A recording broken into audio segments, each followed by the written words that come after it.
How's it going, folks, and welcome back. It's episode number 71 of Park 2 Primera. Today, if you watched yesterday's episode, you know what's happening. It's the second legs of both the Copa del Rey semi-final and then, of course, small matter, Champions League first knockout round. We've never gone on, like, a really confident run in the Champions League. We've scraped by to a semi-final before, but never did we ever really look like we were in, a league that we deserve to be in, I suppose, in terms of how far we made it. I've explained that terribly. Basically, we overperformed massively that year. This year, my expectations are so much higher. Now, since you were last here, a couple of games to talk about, both in the league. We beat Atletico Madrid 3-1, and, this was a weird game. Hannibal scored for us. Ciapina missed a penalty. He did score just after half-time, and then in a late flurry of goals, it got interesting for a little bit, but ultimately, we were the better team, and I think the XG story kind of implies that we were the better team. It was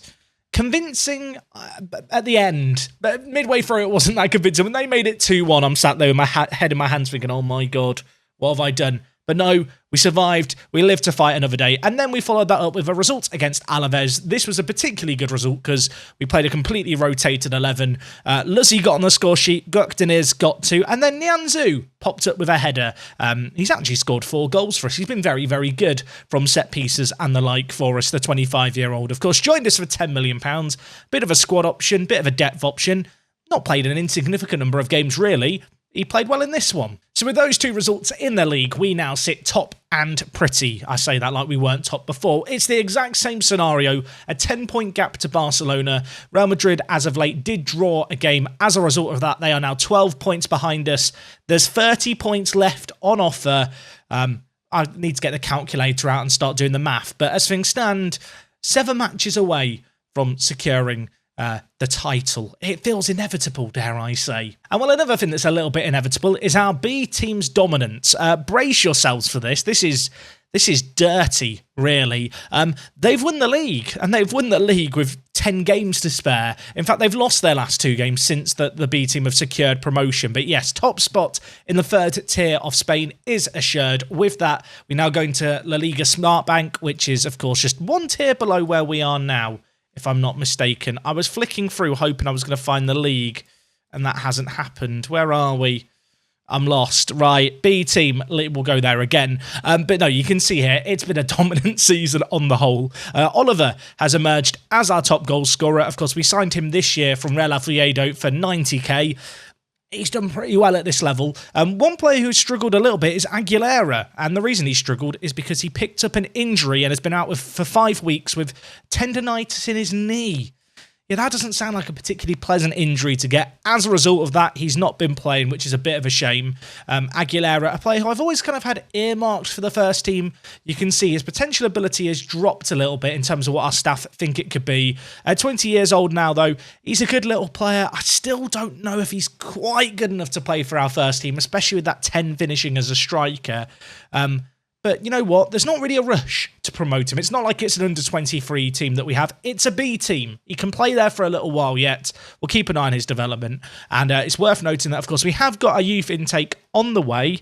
Here's the preview for it. It's not super exciting. It's not terrible either, to be fair. We'll have more information about that possibly later today. I think based on past youth intakes, it's going to be towards the end of March. So that might be a thing for tomorrow's episode. But anyway, no messing around today. We're going to get into the first match that we have, which is in, of course, the Copa del Rey semi-final. We won the first leg 3-1 with some away goals. I'm hoping that today is going to be a nice, relaxing episode to watch. One of those episodes where we can watch it knowing that we're in the driving seat, we can enjoy the performances on display and appreciate some of the talent on show for us. Of course, if Valladolid grab a couple here, then we might need to start to panic. But, and it's a bit of a big but, this year defensively, and I don't know what we've done that different this year defensively compared to previous years, we just seem solid as a rock. Now, to be fair, even last year, we had, I think, the best defensive record in La Liga. But, of course, we brought in a few new personnel this year. I'm looking at Gvardiol and I'm looking at Thomas Estevez in the back four. And it's kind of just taken us up that extra level to the point now where I think we've conceded 10 or 11 goals so far this year. It's been absolutely insane. I'm, of course, going to hope that we can have another good defensive performance here. But I don't really know what the secret is. I mean, we're playing obviously with two good centre-backs. I think Kapanu actually in front does a lot of defensive work. I feel like, to be fair, I don't sing Kapanu's praises enough. It's kind of a bit of an underappreciated role in our system, I feel like, the ball-winning midfielder. He has to keep the play kind of ticking along as well, but so much of his play is just defending the back line. And, well, he must be doing his job because we're not conceding very many. And we're also scoring a few. Sandro Tonali gives it to Avramidis, who I feel like, and I might be wrong here, I feel like Avramidis has been on a bit of a resurgence, dare I say. I think every episode I say, oh, can he make amends? He has started to score fairly consistently now. Maybe, just maybe, we've found the old Avramidis, the pre-leg break Avramidis. Of course, he missed so much football last year. But yeah, his recent form's been good, to the point where I kind of want to check on it. But, well, we've got another highlight to watch first. Pedro Porro in the wide areas. Avramidis is at the back post. Siapina's at the near post. And, sorry, Valladolid. I think this game is done already. They would have to score 4. That ain't going to happen, is it? I mean, probably not. But we can watch and appreciate the performance here. Pedro Porro, Estevez whips it in with power. The finish on the volley, pretty tidy into the top corner as well, dare I say. So you can see it just looking at Avramidis. Why not look at him whilst we're mid-game? He's playing very, very well as of late. And if we look at his stats bomb report, his average rating in the last 20 games has actually been a 6.84, which, I mean, it's not that great, is it? But if we look at the recent performances, please have some goals in here somewhere. He scored against Benfica, of course he did. He scored against, he got an assist against Valladolid. Actually, now that I'm looking at it, it just seems like he does stuff when I'm live comming things. So maybe I just need to live commentate every single match and then Avramidis will perform. Anyway, there might be some defending needed, dare I say, as Hannibal puts in a bit of a rash challenge, but we'll deal with it and we'll look to get it clear. Don't love the way that we've just given them back the ball there, but we can keep things going. It's going to be Gorosabel now with Shus Alba. I've been told that TX is like a ch sound. Oh my word, that was an effort from nowhere. Ramadani, big stop over the crossbar. Yeah, that was nearly a goal. I mean, we've got to stay alive here. I'm getting complacent. I'm enjoying just watching the team play and chilling out, but there is still a game of football to be played here. Corner for us on this near side. Tonali dinks it in. It's going to be cleared away, but can Avramidis get there? Of course he can. He's pretty rapid on his feet, is Avramidis. He's started to get back his old pace from before his injury. And while Pedro Porro down the right-hand side has been involved already in a goal, can he be involved in another here? On the ground, Hannibal turns, finishes, nice and tidy, nice and easy. Siapina with the assist.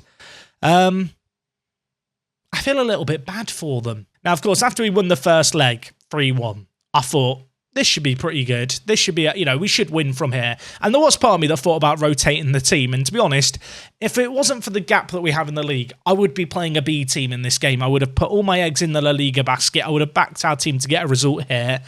As things stand, we've gone into the home leg and not really shown a great deal of mercy. 3 shots, they've all gone in. Worth noting in the other game, Real Madrid are 2 goals up. Celta Vigo, due to away goals, are going to need to score 2 in the second half. Otherwise, it's going to be a Racing Real final. Okay, into the second half we march here. And to be honest, I feel like the job's been done. I think in Football Manager, we've all been in this situation where you take the lead 3-0 at half-time and then your players just kind of chill out for the rest of the game. There's just no highlights for the second half. That could end up happening here, although there is a highlight playing. So there's got to be something that's going to happen. I want to see a degree of ruthlessness about my team. I think that's one thing that Manchester City do really well in real life. If we're going to praise Man City for anything, it's the fact that they're not the kind of team that get a 3-goal lead and then go, well, that's good. No, they want 5 or 6 most games. I want to get a little bit of that into our game here. Well, maybe we can show it here. As Avramidis dinks it into Hannibal. What a finish that is on the volley.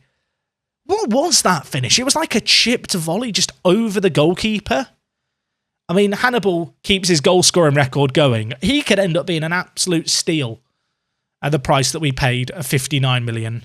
Avramidis, low crossing, Hannibal, just a little lift over the goalkeeper. That was cheeky. And it's 4-0.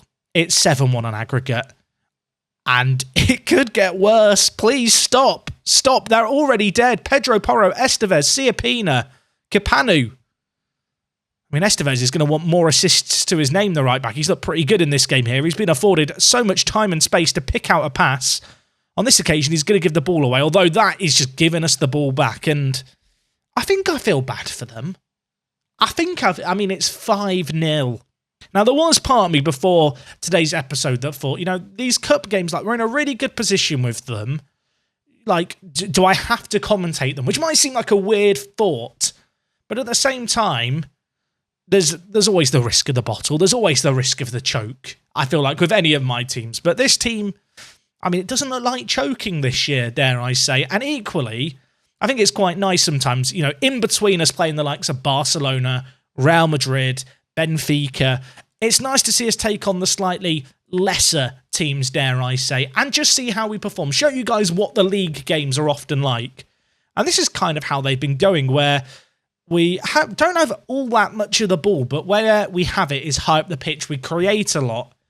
And like this game here, we just run rampant without really letting the other team have a sniff on our goal. Siapina grabbed 2. Hannibal with 2 more goals to his name. His kind of returns so far this year are pretty mad, dare I say. I mean, they were mad before this game. He's done even more here. That finish for his second goal, though, was probably my favourite goal of the day. It was a really cheeky finish. Elsewhere, Real Madrid just beat Celta 4-0. So, yeah, not a great day for the underdog. But what that does mean is that we will be taking them on in the final. And I'll level with you. I don't have a Scooby-Doo when the actual final is, because I've never made it to the Copa del Rey, so I kind of just lie to myself and say I don't care about it. You can see here, it's in a month and a half's time. It's not like the FA Cup when it's at the end of the year. I want to believe that it's going to be nestled somewhere around some Champions League games, but, well, we need to go and guarantee that. We have Benfica. We're taking them on in a week. My B team is going to take on Betis in 11th, and, well, hopefully, one game down, one more to go. Hopefully we can get the win against Benfica we need. We're starting to look like superstars. Okay, folks, we are back here for game number 2. And, well, since we last here, we played that one game.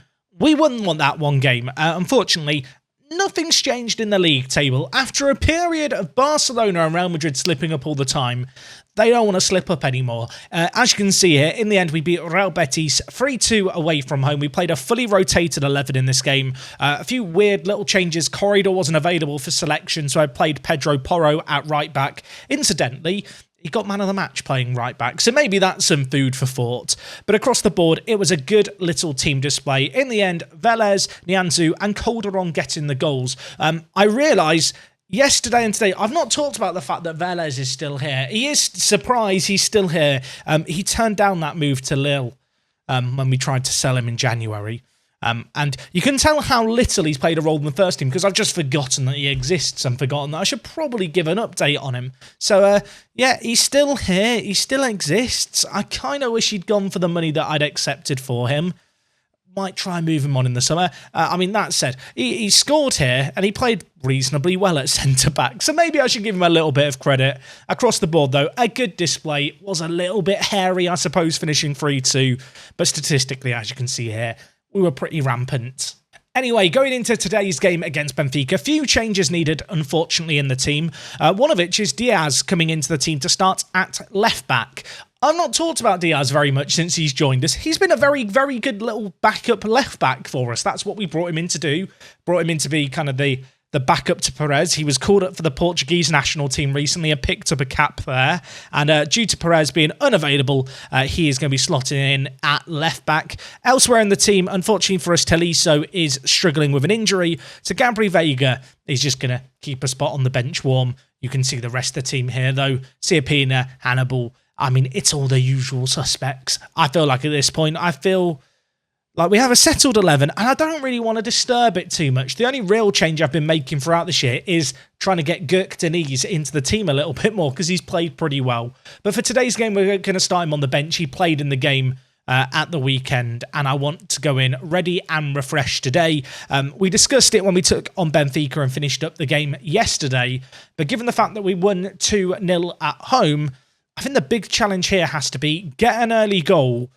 And then that really lays down a gauntlet for Benfica. If we get one goal, they have to score 4 due to away goals. Okay, well, I was expecting to have a highlight at some point in the first half. We have now finally got one. It's taken 35 minutes. It's not been an action-packed opening to the second game of today's episode as well. Rabiot is going to intercept and play it to Richarlison. They've got some pretty big household names, haven't they? Rabiot? I mean, I wonder how his mother is handling team morale and stuff, because she has a bit of a reputation, doesn't she? As does Avramidis for turning up in live commentaries. Hannibal gets the assist, and as good as the finish is by Avramidis, the ball by Hannibal was really clever. Drew men over, gave Avramidis as much space as needed. I think Hannibal's signing might go down as one of the best signings we've made. You know, when there's a lot of money put on a player, it's a gamble. When you spend big on a player in January, there's maybe some question marks over it, I suppose, but I feel like he's just done exactly what I dreamed that he was going to come in and do, and, well, at the break, it's 1-0. It's been one-way traffic, and it's Hannibal, who is currently the best performer. I mean, you can see what he's done here for us in the league. He's unreal. He is actually unreal, isn't he? At the break, I'm delighted, boys. Not expecting us to run rampant like we did against Valladolid, but ultimately, I want to see us get another goal or two, just like that, another Hannibal assist, just to keep some momentum going in Europe. You know, granted, Benfica aren't the best team in Europe, but they're not a bad team, certainly. I mean, they've made it to the knockout stages of the Champions League, but we have to expect tougher opposition to come. And so if we can get a little bit of confidence going, build up a little bit of form, a little bit of swagger, I suppose, from our players, it can only be a good thing.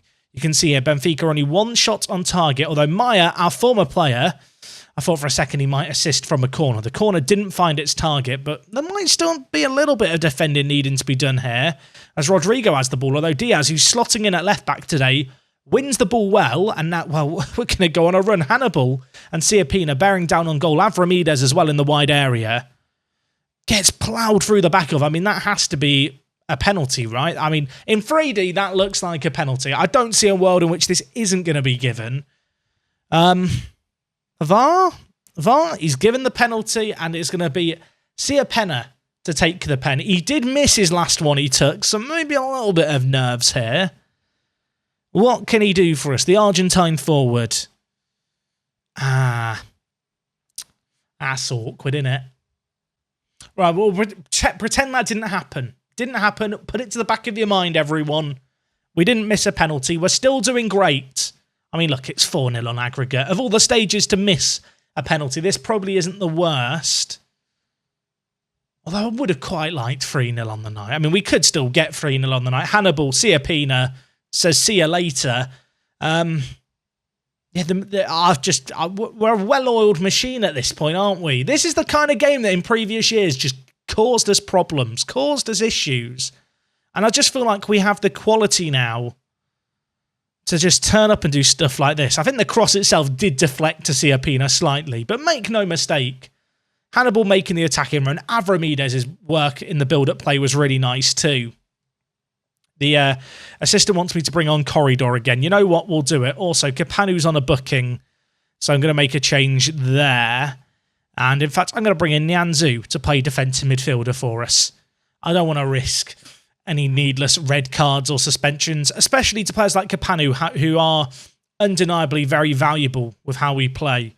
There are a few players struggling for fitness here, but I don't want to use the last sub. I'm scared to use it. We all know what happens if you play Football Manager and make that change. And instead, we're just going to watch this game drain away with the clock ticking to 90.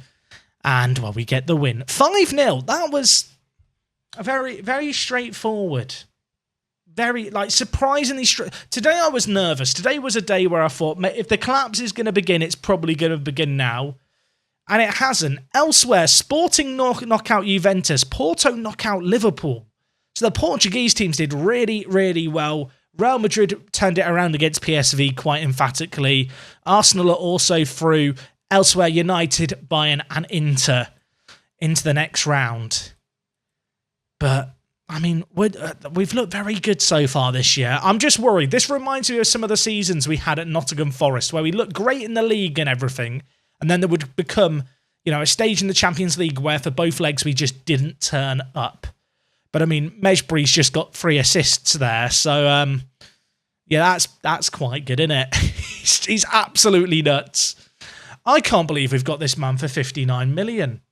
My, oh my, oh my. Look at this recent form. We are playing so well. Looking a little further ahead, we've got the Champions League quarter-final. I think we will do that tomorrow. I almost feel like I owe you guys an apology for today's episode because it's just been too simple, too straightforward. Sometimes there's moments like this, I feel like in a save game, where things just start to click. And whilst, we've come in 2 games that we were in the lead of that we should be winning, and we've won them, it just feels a little anticlimactic. Even like me and you, I'm sure you feel a little bit the same. I'm sure next time whoever we're playing against is going to give us a bit of a tougher game.